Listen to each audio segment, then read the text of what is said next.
ओम नमः शिवाय. साधना प्रभामध्ये तुमचे खूप खूप स्वागत. कथा नागपंचमीची शेतकऱ्याची. आटपाट नगर होतं. तिथं एक शेतकरी राहत होता. त्याच्या शेतात नागाचं एक मोठं वारूळ होतं. श्रावणातील पाऊस सरींनी रानोमाळ हिरवळ पसरली होती. तो नागपंचमीचा दिवस होता. शेतकरी रोजच्याप्रमाणे नांगर घेऊन शेतात गेला. जमीन नांगरू लागला. नांगरताना काय झालं? वारुळात नागांची जी नागकुळं होती यांना नांगराचा फाळ लागला. नागपिल्लं मेली. काही वेळानं नागिन आली. आपलं वारूळ पाहू लागली. पण तिथं वारूळही नव्हतं आणि पिल्लंही नव्हती. नागिन इकडे तिकडं फुटकारून पाहू लागली. तेव्हा तिला रक्तानं लाल झालेला नांगर दिसला. ती संतापली.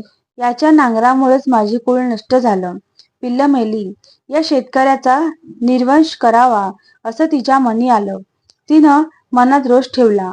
फुटकारत फणा आपटत ती शेतकऱ्याच्या घरी गेली. तिने लेकींना, सुनांना, मुलाबाळांना, शेतकऱ्याला व त्याच्या बायकोला कडकडून दंश केला. त्यामुळे सर्वजण मरून पडले. त्या नागिनीला असं समजलं की या शेतकऱ्याची एक मुलगी परगावी आहे.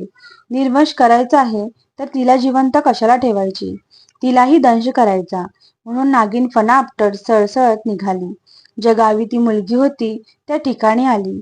तोच तिच्या दृष्टीला पडले की त्या मुलीने पाटावर नागनागिन नऊ कुळे काढली होती. त्यांची पूजा केली आहे. दुधाचा नैवेद्य दाखवला आहे. लाया, बत्तासे, दुर्वा वाहिलेले आहेत. आनंदाने पूजा करून प्रार्थना करत आहे. तो ही नागिन तिथं पोचली. नागकुळाची पूजा पाहून संतुष्ट झाली. दूध पिऊन समाधान पावली. इकडे त्या मुलीने डोळे मिटून प्रार्थना चालूच होती. इतक्यात नागिन उभी राहिली. तिला म्हणाली, बाई तू कोण आहेस? तुझे आईबाप कुठं आहेत? नागिनीचे बोल ऐकून त्या मुलीने डोळे उघडले. समोर प्रत्यक्ष नागिनीला पाहून भ्याली. नागिन म्हणाली, भिवू नको ग बाई. विचारलेल्या प्रश्नाचं उत्तर दे. तिने आपली सर्व हकीकत सांगितली. ती ऐकून नागिनीला फार वाईट वाटलं. ती मनात म्हणाली, ही आपल्याला इतक्या भक्तिभावाने पूजित आहे, आपले व्रत पाळीत आहे आणि आपण हिच्या बापाचा निर्वंश करण्याचं मनात आणलं आहे. हे काही चांगले नाही. म्हणून नागिनीनं तिला बापाची हकीकत सांगितली. तिनं ती ऐकली. तिला खूप वाईट वाटलं. तिनं आईबाप जिवंत होण्याचा उपाय विचारला. नागिनीनं तिला अमृत दिलं. अमृत घेऊन मुलगी माहेरी आली. सगळ्या मृत माणसांच्या तोंडात अमृत घातलं. सगळीजण उठली. जिवंत होऊन आळोखे पिळोखे देऊ लागली. सगळ्यांना आनंद झाला. बापाला तिनं घडलेली सर्व हकीकत सांगितली. तेव्हा बापाने विचारलं, हे व्रत कसं करावं?